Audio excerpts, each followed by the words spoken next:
By reviewing LGBT couples' documents about their life and their child, it became clear that gender doesn't play a factor in being a good parent. Putting in the effort and love for a child is all that matters to being a successful parent.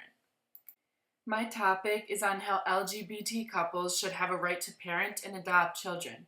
Today they do, but before the year 1995 there was no law or document that allowed the right for LGBT couples to adopt. I plan on proving that LGBT couples are qualified enough as different sex couples to parent a child. The gender does not matter and cannot affect their parenting skills. They will have to be judged on their real-life skills with children and not their preference for the same sex. The conflict is how LGBT couples adopting was viewed not reliable before the year 1995, and the compromise will be how it changed over the years for the better good. This topic is significant because there is a growing portion of the United States population which is same-sex couples, and if it is man and man, then they can't sexually have kids. Every individual deserves the right to have a kid if they want to. So why can't same-sex males couples be able to have one? I bet that a child that grows up will want two loving parents no matter what, no matter the gender. In Illinois, it permits LGBT single individuals to petition to adopt, a same-sex couple to jointly petition to adopt, and a same-sex partner to petition to adopt partner's child or child of the relationship. Regular adopting rights in Illinois include: a new mom has any right to privacy, the right to name the baby, the right to choose circumcision for a male baby, as well as make decisions on any other medical procedures. She also has the right to make her own decision without undue pressure from others. A minor does not need his or her parents' permission to sign a consent to adoption. The prospective parents must be 18 or older. If you are married or are in civil union, your spouse or partner must adopt with you. LGBT couples have all these rights along with them as well. Here are some real-life adoption agencies and some of their needs. ChildLink. They have had children adopted to same-sex couples and include same-sex couples and success stories on their website. One is about two men named Jose and Manolo who were originally foster parents but then decided to adopt a little boy named Diego who is in kindergarten but is reading at a first grade level. Jose and Manolo stated that they were extremely proud of his academic achievements. This is one of many success stories in Chicago about having two same-sex couples raising a child cannot be any different than two different sex couples raising a child. The Children's Place Association.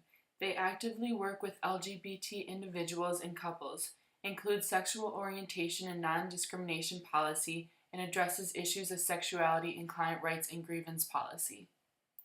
Envision Unlimited. They welcome same-sex couples and encourages them to apply as potential foster parents.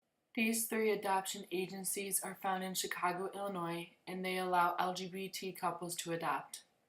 This shows that there is real-life credible sources to show that families are happy and smiling for being part of the LGBT community and having a family.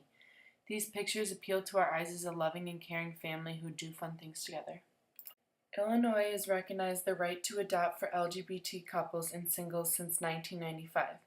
Under Illinois law, adoption and foster care decisions are made based on that which is in the best interest of the child.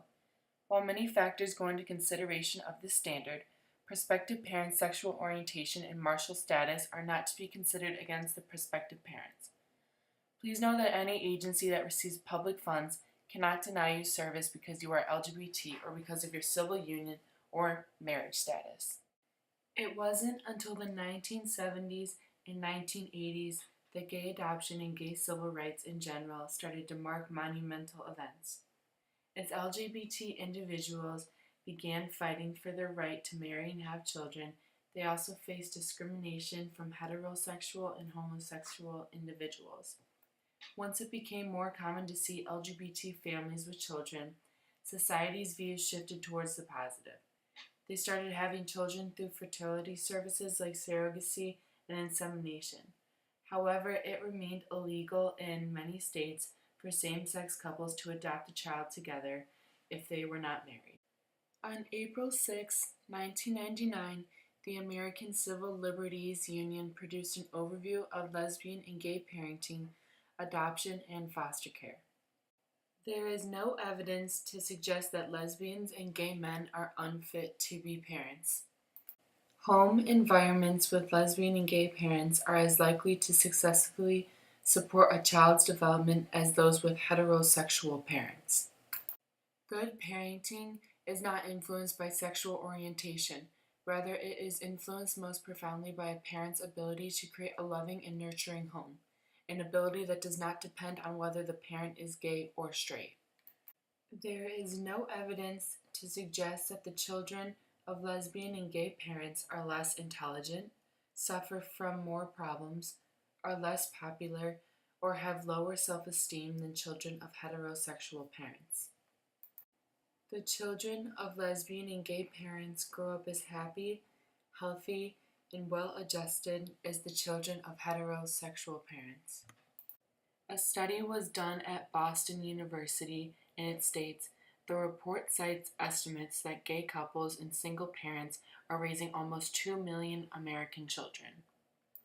The best study so far is the National Longitudinal Lesbian Family Study. It began in 1986. The study has looked at 154 lesbian mothers and 78 children. They found that the children had high levels of social and academic and fewer rule-breaking and aggressiveness towards others. The William Institute of Law at UCLA College states, several studies, some of which have utilized nationally representative data sets, provide no evidence that children with same-sex parents demonstrate problems with respect to their academic and educational outcomes. They also state, according to self, peer, and parent report, children and adolescents with same and different sex parents do not differ in social competence or relationships with peers. Other evidence that proves that LGBT couples are fit to adopt is that a psychologist at the University of Colorado at Denver and co-author of the paper stated, I found overwhelming evidence that scientists agree that there is not a negative impact to children of same-sex couples. Paul Sullins, a Catholic priest and psychology professor at Catholic University, published a paper that found that children raised by same-sex parents were twice as likely to have emotional problems versus those raised by heterosexual parents, though critics accused him of failing to draw distinctions between children from stable, same-sex parent households and those from households where the parents had divorced or separated. Conservatives took the paper as another opportunity to discredit the arguments for legalizing same-sex marriage, and this was from the Quartz website. By reviewing LGBT couples' documents about their life and their child, it became clear that gender doesn't play a factor in being a good parent. Putting in the effort and love for a child is all that matters, and providing a stable and loving home is the way to be a successful parent.